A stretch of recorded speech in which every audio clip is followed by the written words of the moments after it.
गया। देख, सीक्वेंसाइज करने का मतलब क्या होता है, यहाँ पे जो भी हमारा जीन होता है वो किस फॉर्म में कोड होता है, ये 3 न्यूक्लियोटाइड बेसिस के फॉर्म में कोड होता है।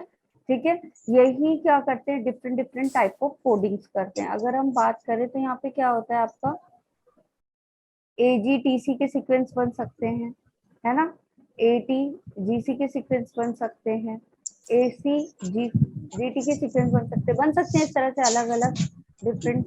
तो हर एक ह्यूमन बॉडी में जो सीक्वेंस होता है वो क्या होता है, डिफरेंट डिफरेंट होता है। तो इन सारे जीनोम की क्या की गई, स्टडी की गई। My voice is clear, yes ma'am. Audible है? ठीक है, तो यहाँ पे ह्यूमन जीनोम प्रोजेक्ट बनाया गया ताकि जो भी हमारा जीनोम है उसको फुल सीक्वेंसाइज कर दिया जाए और उसके बारे में स्टडी की जाए। ठीक है, नहीं बेटा, ये लास्ट पार्ट है आपके मॉलिक्यूलर बेसिस ऑफ इनहेरिटेंस का ह्यूमन जीनोम प्रोजेक्ट। ठीक है, तो दूसरी पहला इसका क्या एम लिया गया, क्यों ह्यूमन जीनोम प्रोजेक्ट जो था वो स्टार्ट किया गया, तो पहला क्या था आपका 1990 में इसको स्टार्ट किया गया है। ठीक है, ये स्टार्ट कब किया गया है, 1990 में। ठीक है, एंड 2003 में आपका पहला जो प्रोजेक्ट था वो बना। ठीक है, काफी बिलियन ऑफ डॉलर्स इसके ऊपर खर्चा किए गए और ये बनाया गया। तो यहाँ पे क्यों बनाया गया, तो एक तो डेटा एनालिसिस करना था। ठीक है, कि ये जो भी ह्यूमन जीनोम होता है वो क्या है, कैसा है। दूसरा, पूरे जीनोम को सिक्वेंसाइज किया गया। ठीक है, पूरे जीनोम को क्या किया गया, सिक्वेंसाइज किया गया। अगर इस तरीके से आपके जीनोम के सेगमेंट्स पाए जाते हैं, इस तरह से काफी सारे ऐसे कोड्स होंगे। ठीक है, तो इन सारे कोड्स को कहाँ पे कौन से ऐसे पाए जाते हैं, इनको एक पूरी तरह से सिक्वेंसाइज किया गया। दूसरा, इससे आइडेंटिफिकेशन हुआ कि पूरा कंप्लीट ह्यूमन जीनोम आखिर है कैसा। ठीक है, दूसरा, ये जो जीनोम सीक्वेंस था इनको डेटाबेस के फॉर्म में स्टोर कर लिया गया, पूरी होल इंफॉर्मेशन को। ठीक है, और यहाँ पे क्योंकि ये सारी चीजें जो हैं तो दो तरीके की कमेटी बनाएगी। एक तो साइंटिफिक आपकी साइंटिफिक कमेटी थी जिसने ये जीनोम सीक्वेंसिंग वगैरह किया। ठीक है, दूसरा क्या था कि कोई भी लीगल, एथिकल और सोशल इश्यूज ना आए, इसके लिए भी एक कमेटी आपकी बनाई गई ताकि वो इन सारी चीजों पे भी वर्क कर सके। और जिस उसमें डीलिंग की जाती है इसकी, ठीक है, उसको बोलते हैं बायो इन्फॉर्मेटिक्स। क्या बोलते हैं, बायो इन्फॉर्मेटिक्स। तो बायो इन्फॉर्मेटिक्स के अंदर ही आपका जीनोम सीक्वेंस एंड ऑल आता है। ठीक है, मैथडोलॉजी क्या होती है इसकी, तो दो तरीके के सीक्वेंस बेटा पाए जाते हैं यहाँ पे। एक होता है आपका एक्सप्रेस सीक्वेंस टैग। ठीक है, एक क्या होगा आपका एक्सप्रेस सीक्वेंस टैग, और दूसरा क्या होता है सीक्वेंस एनोटेशन। दूसरा क्या होता है, सीक्वेंस एनोटेशन लिखा हुआ है। ठीक है, दो मेथड यूज किए जाते हैं।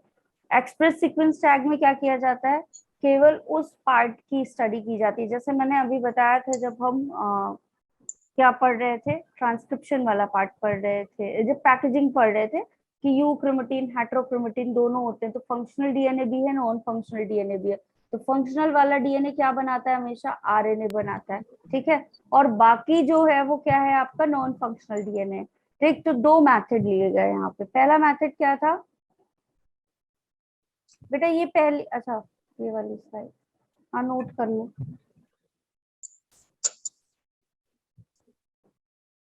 बाकी इसको एनसीईआरटी से ये वाला सेगमेंट पढ़ना है मेनली। ठीक है, मैथडोलॉजी में क्या किया गया, पहला एक्सप्रेस सीक्वेंस टैग का यूज किया गया। इसमें किया क्या गया, जो डीएनए आपका आरएनए बनाता है, कौन सा वाला डीएनए जो फंक्शनल है, आरएनए बना रहा है, केवल उस पार्ट की सीक्वेंसिंग की गई। क्योंकि अकॉर्डिंग टू देम जब जो आपका कुछ बना ही नहीं रहा है, ठीक है, फंक्शनल ही नहीं है, उसकी सीक्वेंसिंग करके हम करेंगे क्या। तो जो काम कर रहा है केवल उतने ही पार्ट को सीक्वेंसाइज कर लिया गया, उतने में देख लिया कि क्या डेटा एनालिसिस हो रहा है। दूसरा वाला क्या था आपका सीक्वेंस एनोटेशन। सीक्वेंस एनोटेशन में क्या किया गया, इन्होंने पूरा जो इंटायर जीनोम था उसको लिया और उसको सीक्वेंसाइज किया। ठीक है, आ रही है बात समझ में, फंक्शनल प्लस नॉन फंक्शनल, यहाँ पे दोनों तरीके के डीएनए को लिया गया। फंक्शनल वाला डीएनए भी था, ठीक है, और प्लस नॉन फंक्शनल वाला डीएनए भी था। दोनों डीएनए को लिया और उसकी सीक्वेंसाइज किया गया। कि चलो ठीक है नॉन फंक्शनल है, लेकिन बट वो कर क्या रहा है, उसकी भी सीक्वेंसिंग किस टाइप की, क्या डिफरेंस है दोनों में। तो ये पूरे दो मेथड हो गए, या तो हम क्या करें, केवल फंक्शनल वाले डीएनए को जो आरएनए बना रहा है उतना पार्ट सीक्वेंसाइज कर लें, या फिर हम पूरे होल जीनोम को सीक्वेंसाइज कर लें। क्लियर इतना? ठीक है। अभी क्या किया गया देखो, इसको मैथोडोलॉजी में किया क्या गया, कैसे, सबसे पहले तो डीएनए लिया गया, ठीक है, और उस डीएनए में काफी सारे फ्रेगमेंट्स होते हैं, तो उस डीएनए को क्या किया गया, फ्रेगमेंटाइज किया गया, कौन से एंजाइम के साथ, एंडोन्यूक्लियस के साथ, ठीक है, एंडोन्यूक्लियस एंजाइम डाले गए, और क्या हुआ, डीएनए जो था वो छोटे छोटे पीसेस में कट गया। अब इन फ्रेगमेंट्स की गई क्लोनिंग। क्लोनिंग करने का मतलब क्या होता है कि इनको ग्रो कराया गया किसी होस्ट मीडियम में, ठीक है, तो होस्ट क्या लिया गया यहाँ पे, एज अ होस्ट, जिसके अंदर इसको डालना था वो आपका बैक्टीरिया या फिर ईस्ट, ठीक है, ईस्ट आपका यूकैरियोट्स है, यूनिसेलुलर यूकैरियोट्स, और बैक्टीरिया क्या है आपका, प्रोकैरियोट्स में आता है, ठीक है, क्लियर। अब होस्ट के अंदर ले कैसे जाएंगे, तो होस्ट के अंदर ले जाने के लिए, जैसे हमें कहीं भी जाना हो, अगर मान लो किसी भी जगह जाना है, ठीक है, शॉपिंग मॉल जाना है, तो हम क्या करेंगे, ऐसे तो नहीं निकल जाएंगे, कोई ना कोई व्हीकल लेंगे, उस व्हीकल से बैठ के वहां तक जाएंगे, करेंगे ऐसा, ठीक है। Yes, तो ma'am. यहाँ पे भी हमको अपने डीएनए को पहुंचाना है, कहाँ, होस्ट तक। तो होस्ट तक ऐसे नहीं पहुंचाएंगे, वेक्टर की हेल्प से पहुंचाएंगे। हम क्या करते हैं, एक हमारा वेक्टर होता है, ठीक है, उस वेक्टर में, सॉरी, ये हमारा वेक्टर है, तो पहले इस वेक्टर को हम क्या करते हैं, कट कर लेते हैं, ठीक है, इस वेक्टर को हम क्या करेंगे, ऐसे कट कर लेंगे, इतना हिस्सा कट हो गया, ठीक है। अब ये कुछ इस तरीके का बचा, अब ये वेक्टर कैसा बचा, कुछ इस तरीके का, ठीक है, इतना पार्ट कट कर लिया हमने। अब जो हमारा डीएनए फ्रेगमेंट था, उस डीएनए फ्रेगमेंट को हम क्या करते हैं, यहाँ पे ऐसे फिट कर देते हैं, यहाँ पे अपना डीएनए फ्रेगमेंट फिट कर लिया। अब यही वेक्टर, ठीक है, क्या करेगा, इस डीएनए फ्रेगमेंट को लेकर के होस्ट सेल के अंदर चला जाएगा। आ रही है बात समझ में? ठीक है। Yes, तो ma'am. एज अ होस्ट लिया हमने बैक्टीरिया और ईस्ट को, और एज अ वेक्टर किसको लिया, बैक एंड याक, ठीक है। ये आपका बैक्टीरियल आर्टिफिशियल क्रोमोसोमल वेक्टर है, और याक का नाम होता है आपका ईस्ट आर्टिफिशियल क्रोमोसोमल वेक्टर। इनकी कैपेसिटी क्या होती है, बहुत ज्यादा हाई होती है, ठीक है। तो ह्यूमन जीनोम को ले जाने के लिए हम बैक या फिर याक का यूज करते हैं, ठीक है। अब क्या करा, अब करवाई सेंगर सीक्वेंसिंग। ये जितने भी आपका ये जो जीनोम गया, इनमें क्या होंगे आपके, ये जो भी जीनोम होगा वो इस तरीके से होगा, बताओ, इसमें इस तरह से न्यूक्लियोटाइड के सीक्वेंसेस पाए जाएंगे। डीएनए ऐसे ही तो होता है।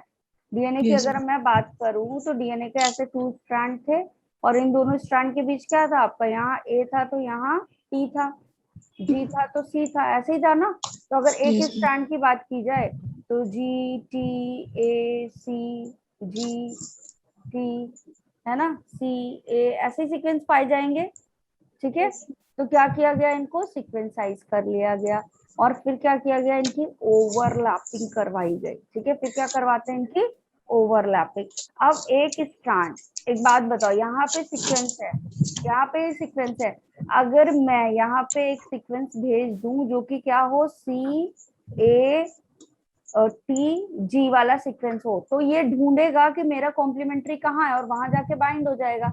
तो जी Yes, वाला जहाँ सी दिखेगा, जहाँ पे सीक्वेंस लाइन से दिखेंगे वहीं जाके बाइंड होगा, बताओ, yes, ma'am. होगा। तो ओवरलैपिंग हो जाएगी यहाँ पे, ठीक है। तो क्या किया गया, इस तरीके से इनके पास स्ट्रैंड थे, तो इन्होंने अपने जब सीक्वेंस टैग भेजे, तो वो वहीं पे जाकर के कलर्ड वाले क्या किया, इनको इन्होंने कलर्ड टैग कर दिया। तो अब ये जो कलर्ड टैग वाले वो क्या होंगे, इसी के साथ जा करके बाइंडिंग करेंगे ना, तो कलर्ड शो हुए, तो पता चल गया कि कौन सा सीक्वेंस किसका है। आई बात समझ में? Yes ma'am. Yes, ma'am. देखिए इसके फीचर्स क्या क्या होते हैं बेटा, चलो। Human genome contain 3164.7 million nucleotide base. एक ह्यूमन, ये सारे पॉइंट्स याद रखना, एक ह्यूमन जीनोम जो होता है उसमें कितने मिलियन ऑफ न्यूक्लियोटाइड बेस पाए जाते हैं, 3164.7 मिलियन न्यूक्लियोटाइड बेस पाए जाते हैं। ये पूरा आपका ह्यूमन जीनोम का एक न्यूक्लियोटाइड बेस सीक्वेंस का एनालिसिस है, ठीक है। अगर मैं एवरेज जीन की बात करूं, ठीक है, एवरेज एक जीन की बात करूं, तो ये क्या होता है आपका, 3000 बेस पेयर का जीन पाया जाता है, इसलिए ठीक है, कितने बेस पेयर का जीन होता है आपका? 3000 बेस पेयर का जीन होता है। एक जीन में 3000 बेस पेयर होते हैं। और पूरा जो ह्यूमन जीनोम है वो कितने का बना हुआ है? आप कितने न्यूक्लियोटाइड बेस हैं? 3164.7 मिलियन न्यूक्लियोटाइड बेस है। ठीक है, लार्जेस्ट ह्यूमन जीन की बात करें तो कौन सा है आपका? स्ट्रॉफिन, जिसमें कितने मिलियन न्यूक्लियोटाइड बेसेस पाए जाते हैं? 2.4 मिलियन 2.4. न्यूक्लियोटाइड्स। ठीक है, क्या नाम है इसका? The name of this gene है स्ट्रॉफिन। ये Strophin. आपका लार्जेस्ट ह्यूमन जीन है। ठीक है, अब यहाँ पे अगर मैं बात करूँ तो 99.9% ऑफ जो न्यूक्लियोटाइड बेसेस होते हैं वो जितने भी आपके ह्यूमंस होते हैं सब में क्या होंगे? सेम होंगे।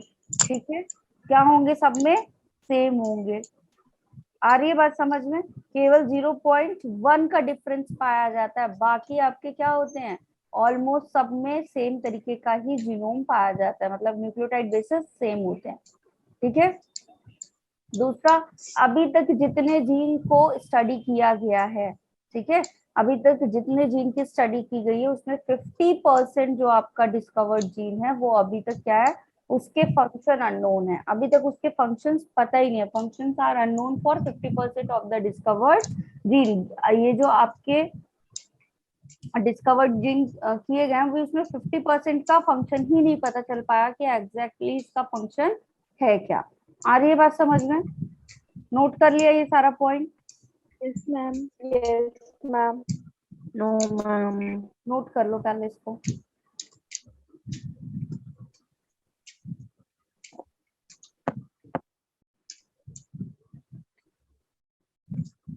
Ma'am, previous slide, please. Then, ma'am. Okay, one second.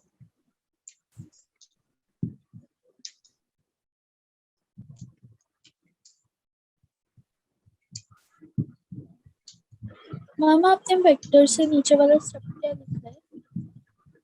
Sanger sequences लिखा हुआ है ये, और ओवरलैपिंग ये लिखा हुआ है। सैंगर सीक्वेंसिंग ये लिखा हुआ है ओवरलैपिंग।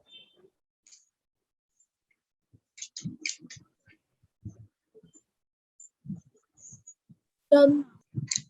डन, ये वाला हो गया सबका? कोई ऐसा जिसका नहीं हुआ हुआ है?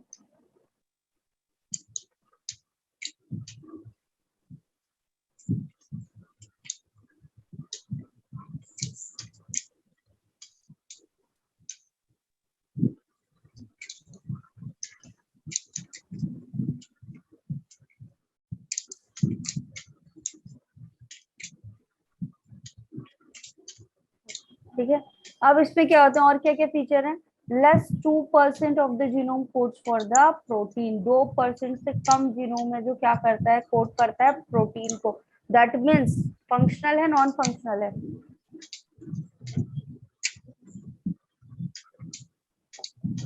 बताओ, फंक्शनल है, नॉन फंक्शनल है? कह रहा है कि 2% ऑफ जीनोम जो है वो प्रोटीन कोड करता है। होल जीनोम का केवल 2% जीनोम प्रोटीन कोड कर रहा है, तो that means it is functional one. Functional. ठीक है, ये कैसा है आपका? फंक्शनल है। ठीक है,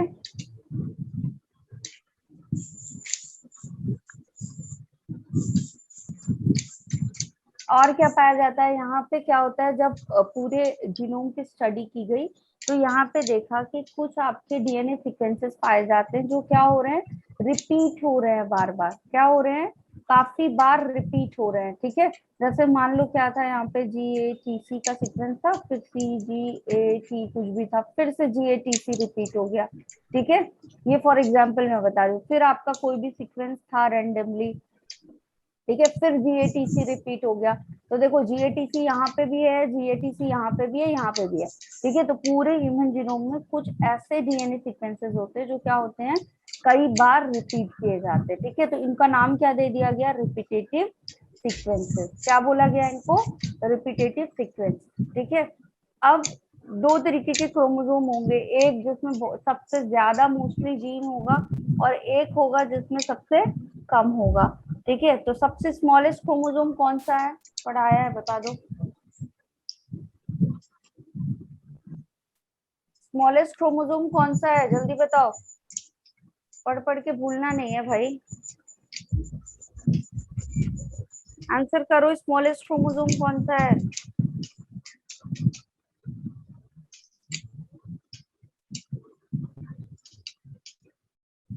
am I audible? Yes, ma'am. Very good. कौन सा होता है? रिप्लाई करो सब लोग चैट बॉक्स में। कौन सी पढ़ाई पढ़ रहे हो तुम लोग?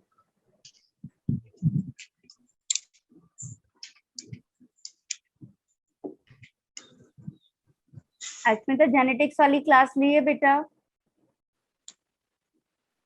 Yes, ma'am.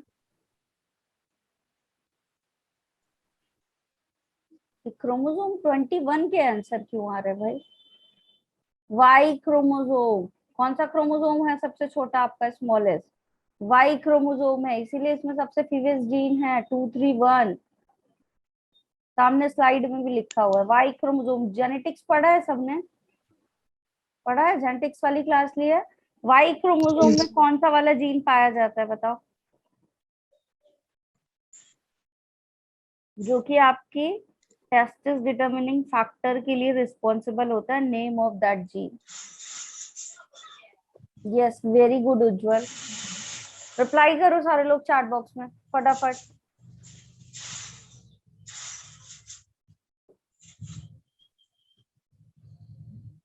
अच्छा जी ऋतिका, क्या ही पढ़ा है, क्या ही पढ़ लिया तुम लोगों ने और क्या ही आंसर कर रहे हो। रिप्लाई करो जल्दी। वाई क्रोमोसोम में कौन सा जीन पाया जाता है which is responsible for the testis determining factor?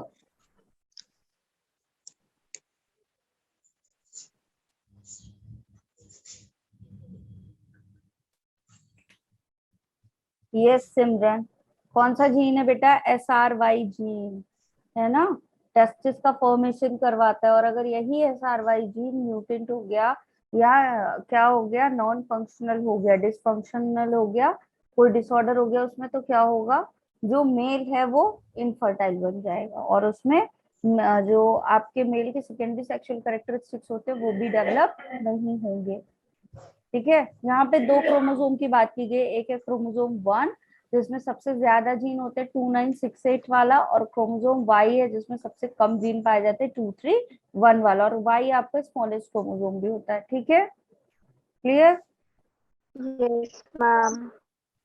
अब यहाँ पे देखो क्या होता है, ये जो 1.4 बिलियन लोकेशन है पूरे टोटल ह्यूमन जीनोम में, 1.4 बिलियन लोकेशन जो है वो क्या है आपकी?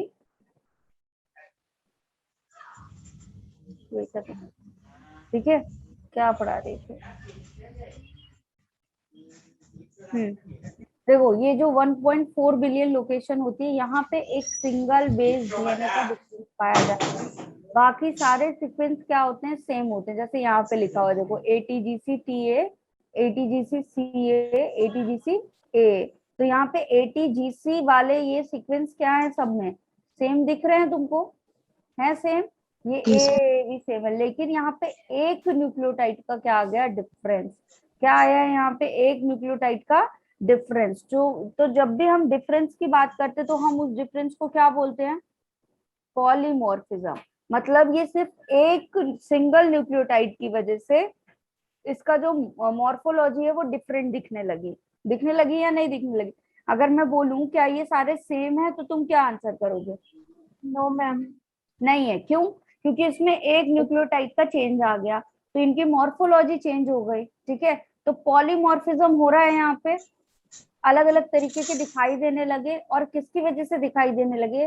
सिर्फ और सिर्फ केवल एक न्यूक्लियोटाइड की वजह से। तो इनका नाम क्या दे दिया गया? सिंगल न्यूक्लियोटाइड पॉलीमॉर्फिज्म, SNFPS बोला जाता है इसको। ठीक है, लिख लिया ये? Yes, ma'am. No, ma'am. लिख लो।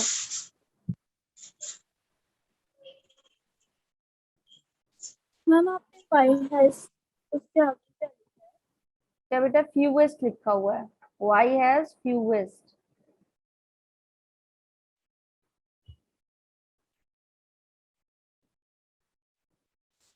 Done.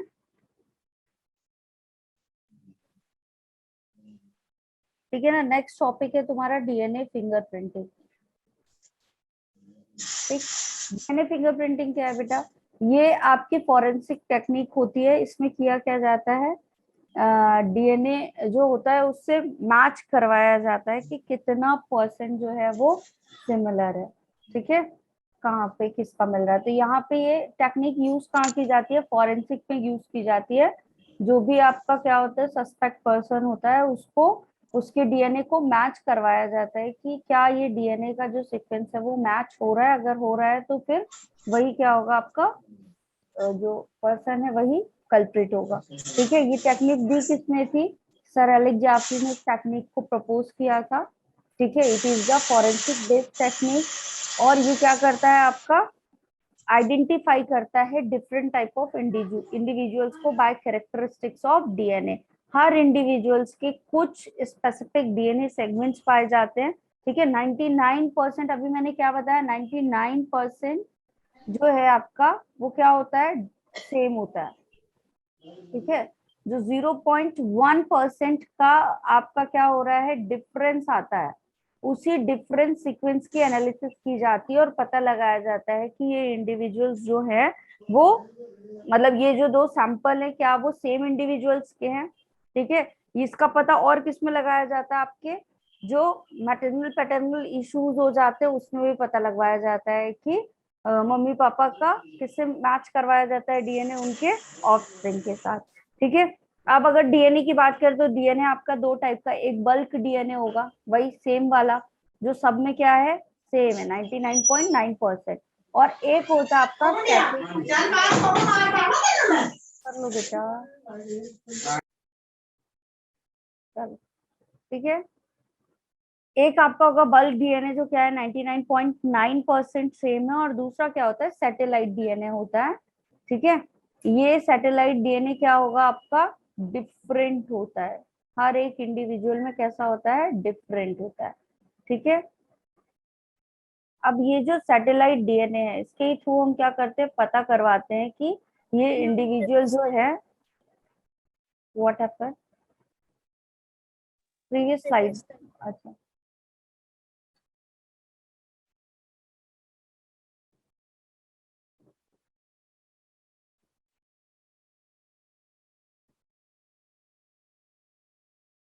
Done. Yes.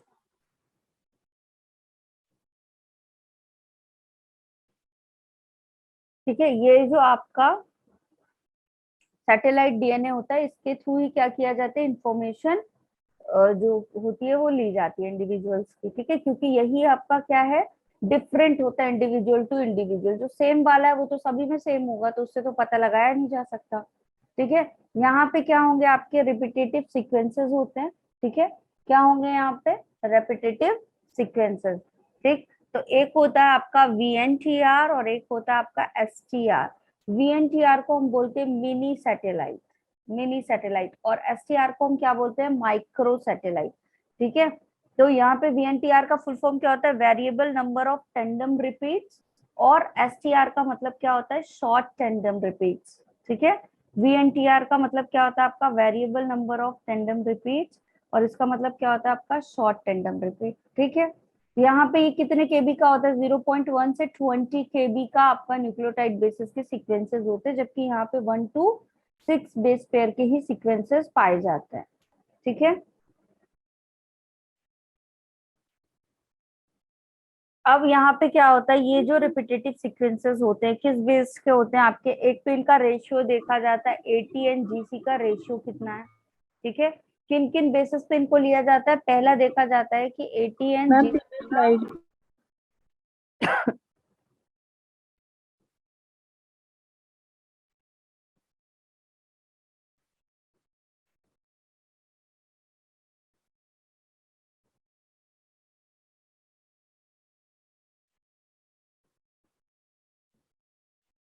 Yes, ma'am, done.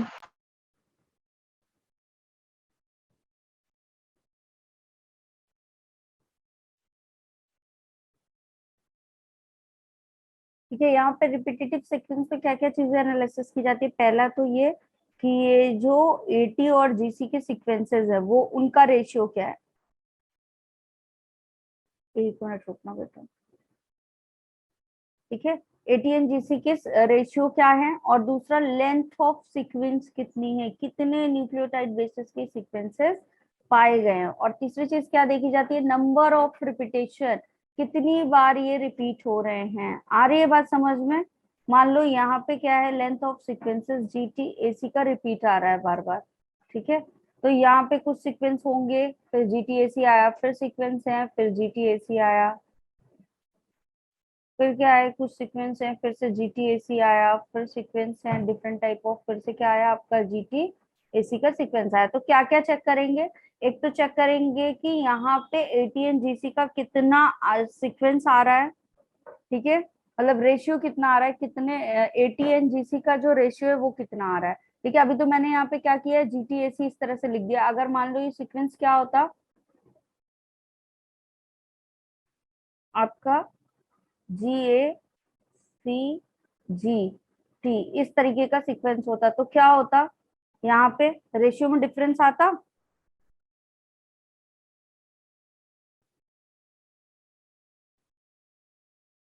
Yes, ma'am. ठीक है, तो यहाँ पे पहले तो ATGC का रेशियो चेक करेंगे इन सीक्वेंसेस में, दूसरा यहाँ पे लेंथ ऑफ सीक्वेंस देखेंगे कि क्या कितने बेस पेयर की लेंथ दी हुई है, ठीक है। उसके अकॉर्डिंग हमें पता चलेगा कि VNTR की बात हो रही है या STR की बात हो रही है, ठीक। दूसरा देखेंगे नंबर ऑफ रिपीटिशन, एक बार रिपीट हुआ, 2 बार, 3 बार, 4 बार, तो एक पूरे जो आपका पूरा डिजायर्ड लेंथ ली है उसमें कितनी बार इसका रिपीटेशन हो रहा है, ठीक है। आई बात समझ में? अब यहाँ पे क्या Yes, करेंगे, ma'am. स्टेप्स लेते हैं इसमें। सबसे पहले सपोज अगर हमको मान लो ब्लड सैंपल से DNA निकालना है, तो हम पहले सैंपल कलेक्ट करेंगे। ये सैंपल आपका क्या हो सकता है, हेयर फॉलिकल्स भी हो सकते हैं, ठीक है। वहां पे भी आपका क्या होता है, जब आप हेयर को एकदम क्या होता है ऐसे तेज से तोड़ो तो नीचे क्या होता है, कभी अगर जिस किसी ने देखा होगा तो व्हाइट व्हाइट कलर का कुछ ऐसा पार्ट्स दिखाई देता है ना, वो आपके हेयर फॉलिकल्स होते हैं। तो उन हेयर फॉलिकल्स में भी क्या होता है, आपका DNA का सैंपल पाया जाता है, ठीक। तो हमने क्या किया, मान लो सपोज यहाँ ब्लड से लिया, तो ब्लड सैंपल कलेक्ट किया और उस ब्लड सैंपल से ये रूट्स ऑफ हेयर आपके हेयर फॉलिकल कहलाते हैं, ठीक है। वहां से हमने क्या किया, DNA आइसोलेट किया। अब DNA मान लो तुम ब्लड से निकाल रहे हो, तो DNA कौन सी वाली सेल में मिलेगा बेटा तुमको, WBC. क्यों?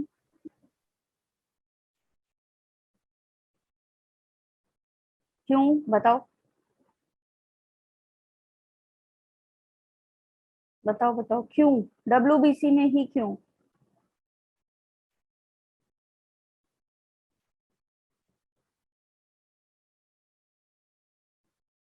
बताओ।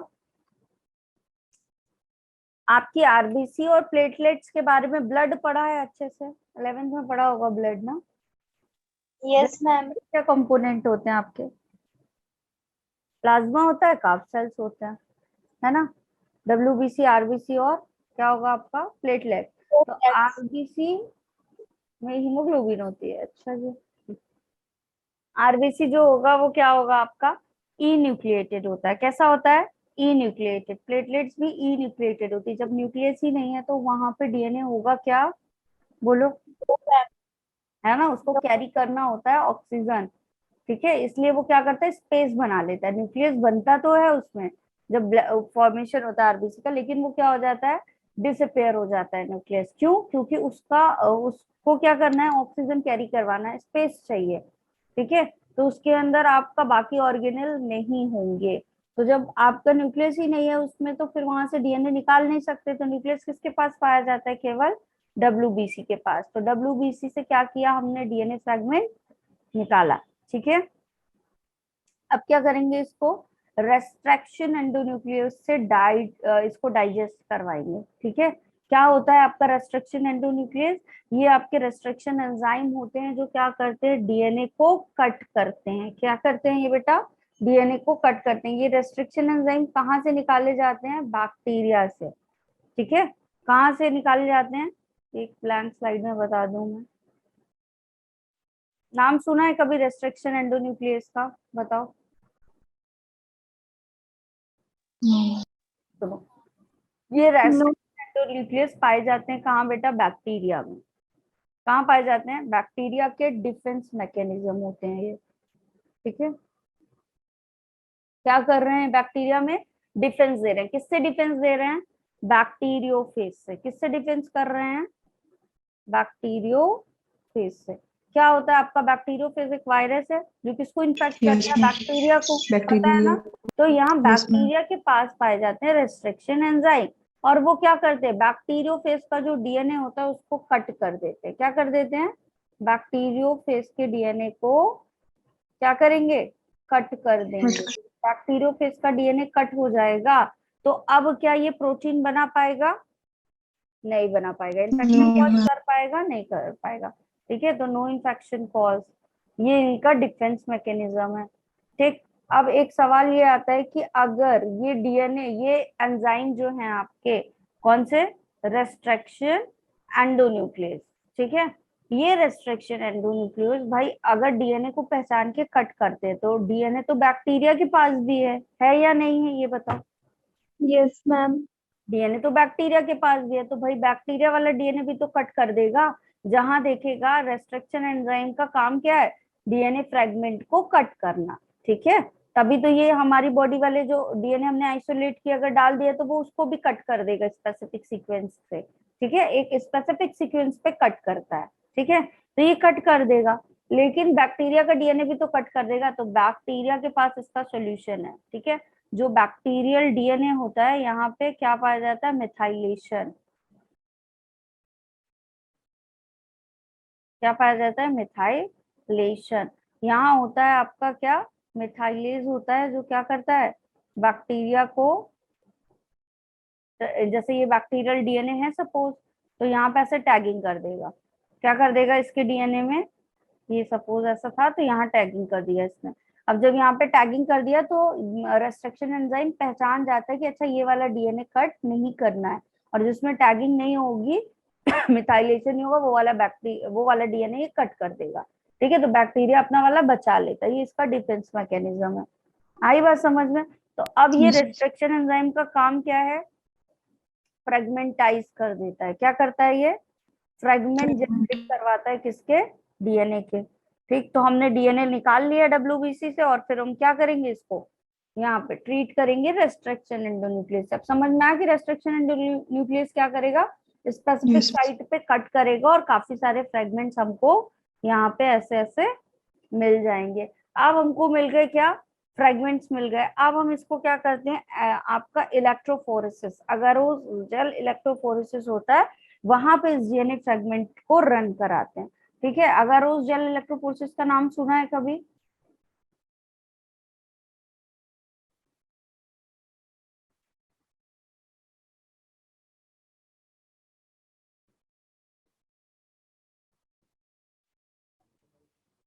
कहाँ बेटा? यहाँ ये वाली स्लाइड में। Yes ma'am. Bacteria defence mechanism. Okay ma'am.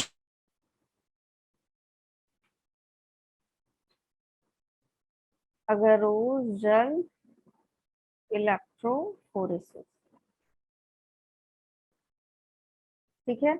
अब ये जो आपका अगर उस जेल इलेक्ट्रोफोरेसिस होता है, ये क्या होता है आपका? अगार अगार नाम सुना होगा कभी, उसी को जेल को सॉलिडिफाई किया जाता है और क्या किया जाता है? ऐसे एक ट्रे बनी हुई होती है, ठीक है। इस ट्रे के अंदर यहाँ पे उस जेल को लोड कर दिया जाता है, और जैसे जैसे टेम्परेचर कूल होता है ये जेल क्या हो जाता है? सॉलिडिफाई हो जाता है। फिर यहाँ पे एक कोम लगी होती है, उस कोम को जब हम निकालते हैं ना तो उसमें ऐसे क्या होती है? वेल्स बन जाती हैं। क्या बन जाती हैं? यहाँ पे ऐसे वेल्स बन जाती हैं। इन वेल्स के अंदर हम लोड करते हैं किसको? हमारे डीएनए सैंपल को। किसको लोड करते हैं? यहाँ पे डीएनए सैंपल को लोड करते हैं,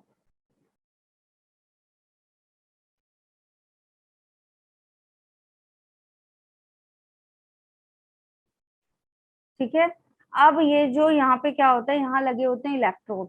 अब डीएनए में कौन सा चार्ज था बताओ? यहाँ पे क्या होते हैं? आपके इलेक्ट्रोड लगे Negative. होते हैं। Negative charge. बताओ डीएनए में कौन सा चार्ज था? Negative charge. आ जाए तो किस तरफ मूव करेगा डीएनए जब इसको इलेक्ट्रिक फील्ड दी जाएगी? तो पॉजिटिव इलेक्ट्रिक, Positive की तरफ. ठीक है। तो डीएनए क्या करता है बेटा, मूव करना शुरू करता है। अब यहाँ पे सब पे निगेटिव चार्ज है तो सारे इसी तरफ मूव करेंगे, लेकिन क्या होगा, कुछ छोटा होगा डीएनए, कुछ बड़ा होगा। अगर हम जैसे सीव से क्या करते हैं, ऐसे सीव होता है ना, जिससे क्या किया जाता है, या आपने देखा होगा वो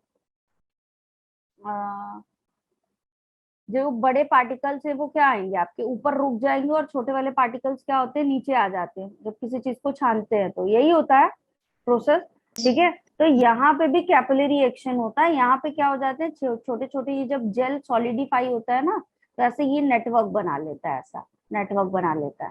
तो अब इन छेद में से क्या होंगे, जो छोटे पार्टिकल हैं वो तेजी से आगे बढ़ेंगे, और बड़े वाले क्या हो जाएंगे, पीछे रह जाएंगे। यही होता है Yes, ऐसा ma'am. ना, जब हम किसी चीज को छानते हैं तो क्या होता है, जितना छोटा पार्टिकल है वो सबसे पहले नीचे आएगा, ठीक है, फिर उससे बड़ा वाला आएगा, फिर उससे बड़ा, और जो सबसे बड़ा है वो ऊपर ही रुक जाएगा। होता है ऐसा। ऐसे ही डीएनए भी होगा। अब डीएनए यहाँ पे मूव करना शुरू करेगा, तो जो सबसे आगे आया वो क्या होंगे, आपके एकदम सबसे छोटे वाले डीएनए होंगे, और जो सबसे क्या होंगे, जो जितना बड़ा और मोटा बैंड देगा वो उतना ज्यादा पीछे रहेगा। आई बात समझ में। तो सेपरेशन हो गया डीएनए फ्रेगमेंट्स का। जो डीएनए फ्रेगमेंट्स हमने, यस, जैसे स्ट्रेनर से करते हैं तो क्या होता है, चाय पत्ती ऊपर और चाय नीचे, होता है ऐसा, ठीक है। और ऐसे Yes. स्पीड से भी किया जाता है, आटा जब हम करते हैं, है ना, छानते हैं, तो वो भी वही प्रोसेस है। तो ये हो रहा है आपका, देखो मोटे वाले। तो सेपरेशन हो गया बेटा, जो डीएनए फ्रेगमेंट्स हमने कट किए थे वो अलग अलग आ गए इसके ऊपर, जेल के ऊपर Yes, ma'am. दिखने लगे, Yes, ma'am. ठीक है। अब देखो क्या करेंगे आगे। तो ये जो डीएनए फ्रेगमेंट है इनको लोडेड कर दिया कहाँ, अगारोस जेल में, और सेपरेट हो गए बाय इलेक्ट्रोफोरेसिस। ये लाइन समझ में आई अब कि क्या हुआ है, Yes, ma'am. ठीक है। अब ये जो डीएनए बैंड है, ठीक है, ये अब क्या किया हमने, देखो ये पूरा मिल गया हमको, ये ऐसे ऐसे पैटर्न मिल गए। अब हमने क्या किया, मान लो ये हमारा अगारोस जेल है, यहाँ पे हमको क्या मिल गया, इस तरह से पैटर्न्स मिल गए, ठीक है। ये एक बैंड है, ये एक बैंड है, मिल रहा है ये। अगर हम क्या करें, इस Yes, अगारोस ma'am. जेल को निकाल लें, और इस अगारोस जेल में, एक मिनट रुकना,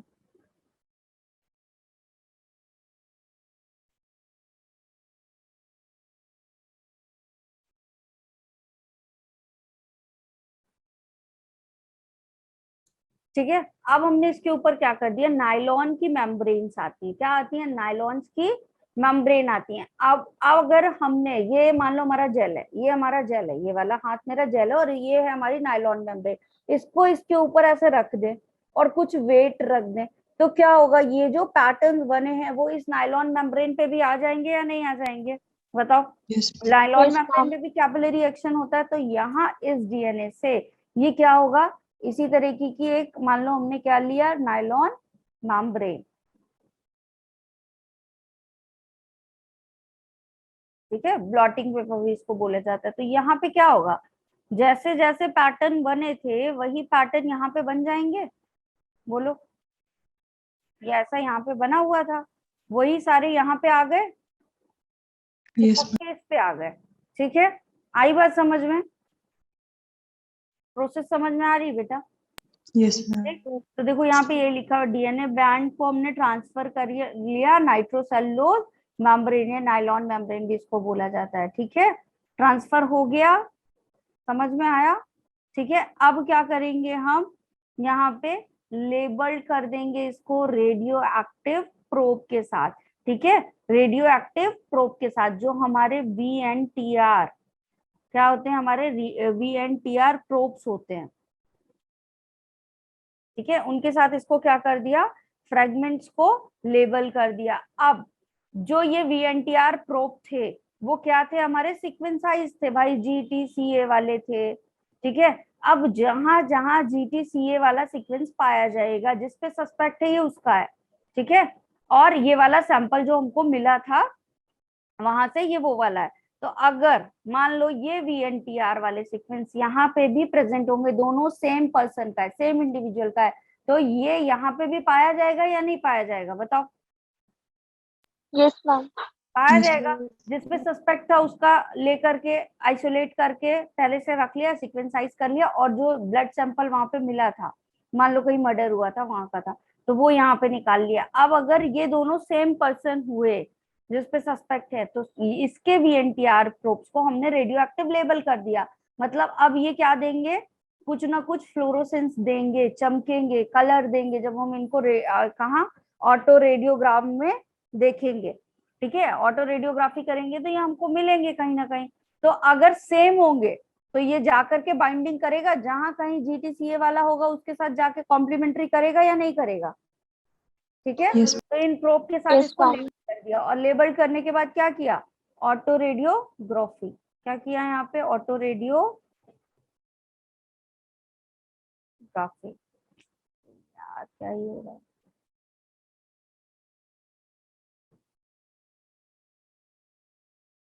ठीक है।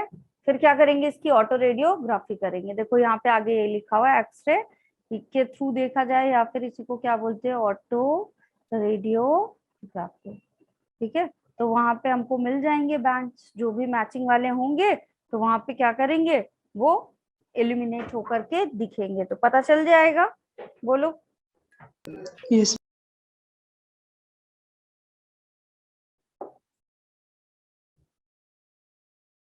कर लिया नोट, नोट कर लो इसको। No ma'am. कर लो कोई नहीं दिक्कत। नेक्स्ट आपका चैप्टर इवोल्यूशन है ना, कल से इवोल्यूशन Yes. स्टार्ट करेंगे। Today we have completed. Term 1 में भी आ रहे हैं क्या बेटा, मैम, शायद वो टर्म 1 में भी आ रहे हैं, किसमें आ रहा है टर्म 1 सिलेबस में ma'am. Evolution? Yes ma'am. Ma'am क्योंकि रिप्रोडक्टिव हेल्थ 2 बार ऐड किया हुआ है, एक बार मैम ऊपर वाले रिप्रोडक्शन टॉपिक में भी, और मैम नीचे जो जेनेटिक्स पार्ट है उसमें भी, और मैम एक बार 4 मार्क्स में ऐड किया हुआ है और एक बार 5 मार्क्स। रिप्रोडक्टिव हेल्थ 2 बार आ रहा है, क्यों भाई, इतना इम्पोर्टेंट तो है नहीं कि 2 बार लिया जाए। Done ma'am. चलो ठीक है, मतलब एवोल्यू कहाँ तक आएगा आपका, आई थिंक सिलेबस आपका बढ़िया से चल रहा है, आगे पीछे तो नहीं है? Yes. पीछे है क्या yes syllabus, yes ma'am. Ma'am ठीक चल रहा है। है ना? तो अभी एवोल्यूशन स्टार्ट करेंगे। ठीक है, ये इतना हो गया। देखो यहाँ पे नाइट्रोसेल्यूलोज मेम्ब्रेन के साथ किया तो ये क्या हुआ, आकर के इस तरह से प्रोब जो थे आपके वो लेबल्ड हो गए, और जब इनको देखा गया तो इस तरह से यहाँ पे जहां जहां आपका क्या था, प्रोब्स अटैच हुए थे, वहां वहां पे क्या होगा, एलिमिनेशन होगा। ठीक है, कहाँ कहाँ इसको किया जाता है एप्लीकेशन बेटा, एक तो फॉरेंसिक में किया जाता है, जो आपके क्रिमिनल केसेस होते हैं उनको आइडेंटिफाई करने में, दूसरा जो पैटर्नल रिलेटेड डिस्प्यूट होते हैं, ठीक है, ये नहीं पता चल पाता कि ये भाई जो प्रोजेनी है वो किसकी है, तो वहां पे भी क्या किया जाता है, स्टडीज की जाती हैं। ठीक है, मैचिंग करवाई जाती है, एंसेस्ट्रल स्टडीज करवाई जाती है, जो आपके एंसेस्टर्स हैं उनके बारे में पता चलता है। ठीक है, आ रही है बात समझ में? Yes.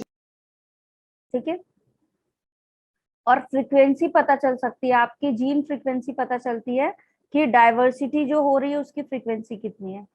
ठीक है भाई, जितने इंडिविजुअल्स अलग अलग बनते जाएंगे उतनी ज्यादा डाइवर्सिटी बढ़ेगी कि कम होगी, ये बताओ। मैम बढ़ेगी। तो यहाँ पे ये भी चेक किया जाता है। अभी आपका ये जो क्या हो रहा है, इवोल्यूशन वाला चैप्टर है, वो बड़े ध्यान से पढ़ना। वहां से क्वेश्चंस भी आते हैं आपके, और दूसरा इजी वन भी है। ठीक है, तो उसको बहुत ध्यान से पढ़ना, एकदम ऐसा मत लेना कि अरे ये क्या ही है और ये क्या ही पढ़े, ये वाले उससे मत लेना, वहां से क्वेश्चन आते हैं और इजी भी होता है, तो जो आपका इजी सेगमेंट है वो छोड़ना नहीं है। ठीक है, उसको और अच्छे से कवर करके चलना है कि चलो यहाँ से 3 क्वेश्चन आ रहे हैं तो 3 क्वेश्चन हमसे बनने चाहिए।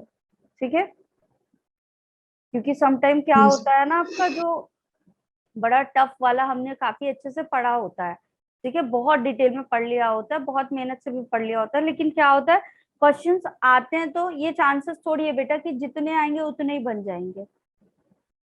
तब समटाइम क्या होता है कि हम क्वेश्चन बहुत अच्छे से डीपली पढ़े होने के बाद भी वो ऐसा कुछ आ गया, घुमा के पूछ लिया कि हमसे नहीं बना, है ना? तो जो इजी वाला पार्ट है उसको तो छोड़ के ही नहीं चलना, वो फ्री के नंबर दिलवाता है। ठीक है, तो एनसीईआरटी रीड कर लेना सब लोग। ऋतिका ने एक वो पूछा हुआ था मुझसे, मैं 1 मिनट मुझे टाइम दो, मैं देख के बताती हूँ। ठीक है, पेज नंबर 90 था ना, यस मैम। एक टाइम लो, मैं देख के बता दूं।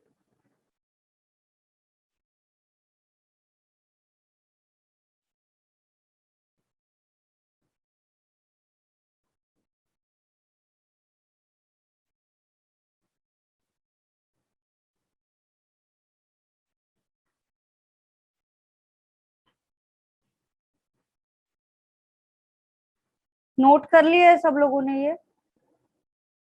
Yes ma'am. नहीं, ऐसा नहीं है कि नीट में पूछता है तो इजी नहीं होगा, ऐसा कुछ नहीं है। आपसे बन रहा है तो इजी है, नहीं बन रहा है तो फिर टफ है ना? ऐसा नहीं है, जो क्वेश्चंस करवाए जाते हैं वो PYQ ही तो होते हैं, जब पढ़ के करते हो तो क्या बनते नहीं है। ये मत दिमाग में लाओ कि नीट पूछ रहा है तो नहीं, नीट को चाहिए। देखो बेटा, वो ये क्या करवा रहा है, उसको चाहिए वो बच्चे जिनके बेसिक क्लियर है। ठीक है, वो सिलेक्शन किस बेस पे कर रहा है, उसे वो बच्चे चाहिए जिनका बेसिक क्लियर हो और वो उनको आगे के लिए तैयार करे, है ना? इसलिए टेस्ट लिया जाता है, और टेस्ट लेने का एक रीजन है। तो ऐसा कुछ नहीं है उसका मकसद कि भाई आपको ऐसा है कि ह्यूमिलेट कराने वाला है। पेज नंबर 90 में तो मॉलिक्यूलर बेसिस ऑफ इनहेरिटेंस दिया ही नहीं है। मैम 97। अच्छा 97 है, okay.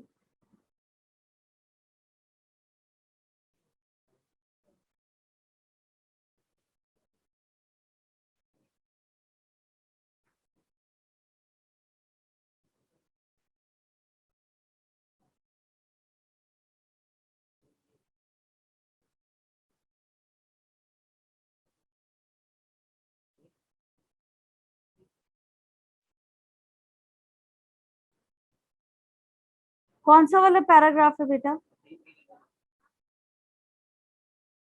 Ma'am second paragraph. DNA as an acidic substances, yes ma'am. वही वाला है। DNA as an acidic substances present in the nucleus was first identified by the Frederick Mesher in 1869. ठीक है, he named it as the nuclein. सबसे पहले DNA, अरे मैंने तुम लोग को ये वाला सेगमेंट नहीं पढ़ाया क्या? हिस्ट्री नहीं पढ़ाई है क्या? हिस्ट्री पढ़ाई है? देखो चलो, अच्छा है खुल यस गया। मैम। सबसे पहले एसिडिक सब्सटेंस को कहाँ पे फाइंड आउट किया गया? न्यूक्लियस में। ठीक है, किसने ढूंढा? फ्रेडरिक मिशर ने ढूंढा 1869 में। ठीक है, नाम क्या रख दिया गया इसका? न्यूक्लिन। ठीक है, however due to technical limitation in isolating such a long polymer intact, the elucidation of structure of DNA remain elusive for a very long period of time. अब जो टेक्निकल लिमिटेशन थी, पहले क्या था? अभी हमें पता है कि how do we isolate the DNA। ठीक है, हर एक लैब का अपना प्रोटोकॉल होता है और वो क्या करते हैं, उसके ही थ्रू कर लेते हैं। लेकिन उस टाइम तक क्या था बेटा, इतना टेक्निक डेवलप नहीं थी, तो क्योंकि ये इंटैक्ट स्ट्रक्चर होता है तो ये नहीं पता चल पाया बहुत लंबे समय तक कि ये जो स्ट्रक्चर है DNA का एक्चुअली वो है कैसा। ये लाइन ये कह रही है, आया समझ में? It was only in 1953 that James Watson and the Francis Crick, based on the X-ray diffraction data produced by the Murik-Wilkins and the Rosalind Franklin, proposed a very simple but famous double helix model for the structure of DNA. और यहाँ पे आपके Watson and Crick ने और रोजालैंड actually ये जो model था ना आपका, रोजालैंड फ्रैंकलिन ने ही पहले बताया था, फिर उसको क्या किया, जो मेन प्रपोज किया, जो नाम है वो किसका दिया जाता है? वॉटसन एंड क्रिक का। डबल हेलिक्स मॉडल जो हम लोगों ने पढ़ा है स्ट्रक्चर, ठीक है, कि शुगर की एक बैकबोन इधर एक बैकबोन इधर, ये वाला स्ट्रक्चर जो पढ़ा है ना, वो कौन सा है आपका?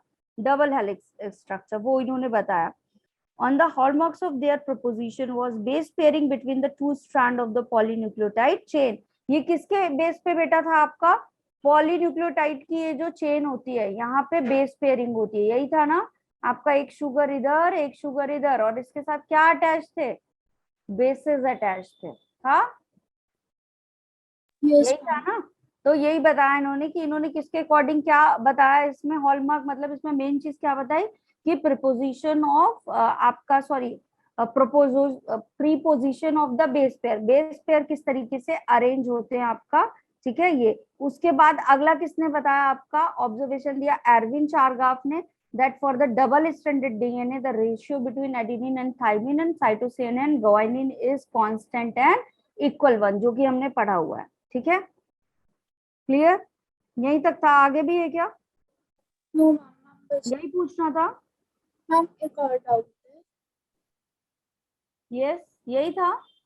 मैम एक और डाउट है। हाँ बता दो, पेज नंबर बता मैम दो। जो 96 पेज पे तो डीएनए पैराग्राफ, 96 पे कौन सा है आपका? तो डीएनए पैराग्राफ, फर्स्ट वाला पैराग्राफ। मैम दो डीएनए पार्ट है उसका। 96 पेज नंबर बोल रहे हो ना? DNA is a long polymer of deoxyribonucleotides, ये वाला। Yes ma'am.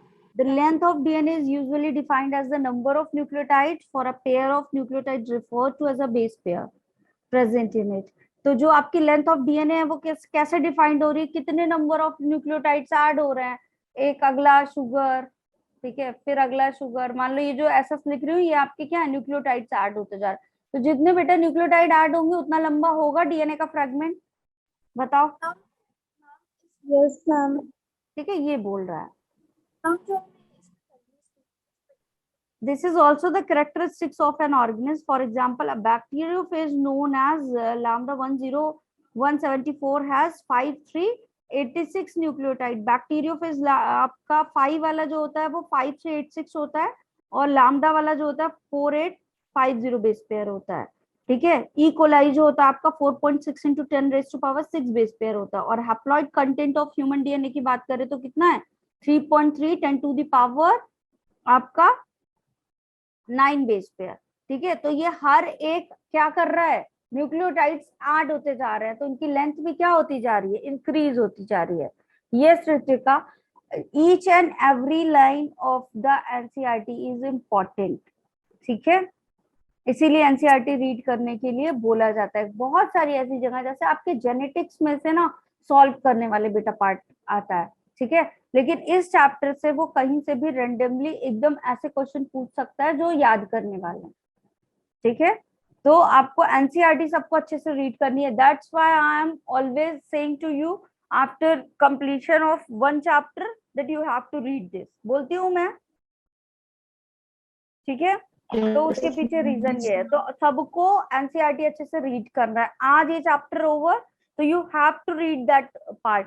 ठीक है, उसके बाद आपको जहां नहीं समझ में आता है then ask to me, page number बता देना। बाकी सारी चीजें तो देखो समझाने वाले जो भी पार्ट था वो सारा करवाया हुआ है मैंने, है ना। अभी मैंने खोला हुआ एनसीईआरटी तो सारी चीजें दिख रही है मुझे कि हाँ ये सब कुछ करवाया है। ठीक है, आपको जहां समझ में नहीं आता देन आस्क टू मी। ठीक है,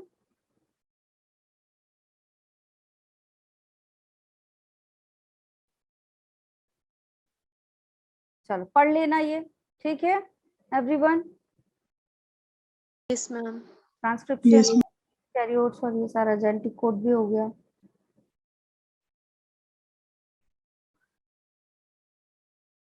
बाकी मोस्टली जहां से मैक्सिमम क्वेश्चंस आते हैं वो तो आपका ये समझने वाले पार्ट से ही आते हैं। ठीक है ना, कोई ऋतिका कोई बात नहीं, रीड करना, जहां प्रॉब्लम होगी बताना, मैं करवा दूंगी। ठीक है, हम इवोल्यूशन स्टार्ट करते हैं, इवोल्यूशन करते हैं, और अगर मान लो थोड़ा सा पहले हो जाता है ना तो मैं एक दिन एनसीईआरटी आपका पूरा यहाँ पे करवा दूंगी। ठीक है, जैसे पहले वाले चैप्टर की करवाई थी, मैं रीड करवा दूंगी, तो फिर it will be easy for you, एक बार एक्सप्लेन कर दूंगी। ठीक है, कुछ टफ नहीं है बेटा, ma'am will make you do. अभी हम क्या कर रहे हैं ना, थोड़ा सा ऐसे चलें कि हमारा क्या होता जाए, सिलेबस होता जाए, ताकि आपका जो एग्जाम भी होने वाला है ना वहां तुम परेशान ना हो, वरना तुम्हारा आधा ध्यान उसमें चला जाएगा कि हमारे एग्जाम होने वाले हैं, हमारा तो हुआ ही नहीं। फिर अभी हम ये कंप्लीट करा के 11th वाले पार्ट पे भी चलेंगे, वहां का भी रिवीजन कराना है हमको। ठीक है, वो सारी चीजें भी आपसे बननी चाहिए, तभी तो नीट क्वालिफाई होगा। और फिर वो करवाने के बाद फिर से हम 12th वाले रिवीजन पे आएंगे। ठीक है, तो परेशान होने की जरूरत नहीं, पूरा स्ट्रेटेजाइज है ताकि तुम्हारी ईच एंड एवरी चीज जो भी है वो कंप्लीट हो जाए। अभी हमें दोनों चीज लेके चलनी है, NEET plus your examination also. है ना, वरना तुम परेशान होने लगोगे अभी कि मैम हमारा तो फिर एग्जाम भी है। तो इतना पढ़े रहो कि तुम एग्जाम बहुत कंफर्ट जोन में दे दो, तुम्हें ज्यादा टेंशन ना हो कि अच्छा मतलब ऐसा है कि क्या करें क्या नहीं करें, ठीक है। तो वो एक मेन कंसर्न है हमारा। ठीक, बाकी परेशान होने की जरूरत नहीं है, सारा ही चीज कंप्लीट करवाई जाएगी, पीछे है नहीं, हम लोग बहुत स्मूथ और सही चल रहा है सिलेबस, ठीक है। बिल्कुल पीछे नहीं हो। कितने चैप्टर आ रहे हैं तुम लोग के अभी एग्जाम में, और कब है एग्जाम? मैम सितंबर में। मैम 8। ओके सॉरी, सितंबर तो, हाँ ठीक है, तब तक तो तुम्हारा कोर्स ही कंप्लीट है, अगस्त तक, ठीक है। तो एकदम सही जा रहे हैं, कोई परेशान होने की जरूरत नहीं, ठीक है। मैम चैप्टर 9 भी आ रहा है, strategies for enhancement of food product. क्या आ रहा है? चैट बॉक्स में लिखो बेटा, आवाज ब्रेक हो रही है। बिल्कुल जरूर नीट क्रैक करेंगे रितिका। चैप्टर 9 नाम बता दो भाई, क्या है चैप्टर 9 का? मुझे 1 2 9 ऐसे भूल जाता है, नाम बताओ नाम।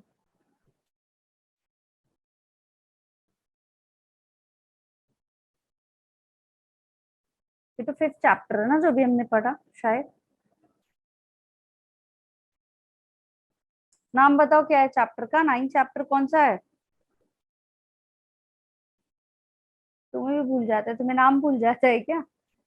अच्छा ये, हाँ हो जाएगा, सितंबर तक तुम्हारा पूरा ही कोर्स कंप्लीट हो जाएगा, परेशान होने की जरूरत नहीं है, अगस्त में ही हो जाएगा।